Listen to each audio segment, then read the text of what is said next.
ఇక్కడికి వచ్చేసినటువంటి ప్రజలందరూ ఎన్నో అభివృద్ధి సంక్షేమ కార్యక్రమాల్లో భాగంగా సీసీ రోడ్డు ఓపెనింగ్కి శంకుస్థాపనకి ఈరోజు మన ప్రీతమ మంత్రివర్యులు తుమ్మల నాగేశ్వరరావు గారు రావడం జరిగింది. ఎన్నో అభివృద్ధి కార్యక్రమాలు ఈరోజు మన ఖమ్మం డివిజన్లో అన్ని డివిజన్స్లో జరుగుతూ ఉన్నాయి.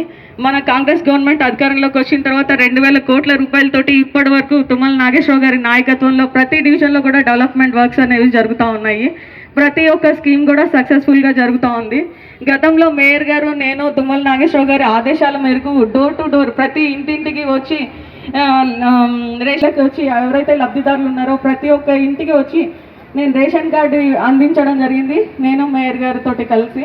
అదేవిధంగా ఎన్నో సంక్షేమ కార్యక్రమాలతోటి ఈరోజు మనం 200 యూనిట్లు అయితే కానీ, మహిళలకు ఉచిత బస్సు ప్రయాణం అయితేనే కానీ ప్రతి ఒక్కటి కూడా సక్సెస్ఫుల్గా చేసుకుంటా ఉన్నాము.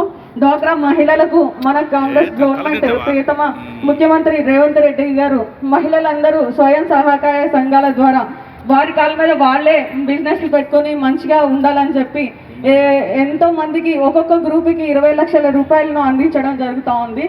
దాని కొరకు మొన్ననే మన బస్ స్టాండ్లో కూడా 290 కోట్ల రూపాయల జీరో బిల్లులు ఇప్పటి వరకు ఆర్టీసీ వాళ్ళు జీరో బిల్లులు శాంక్షన్ జారీ చేయడం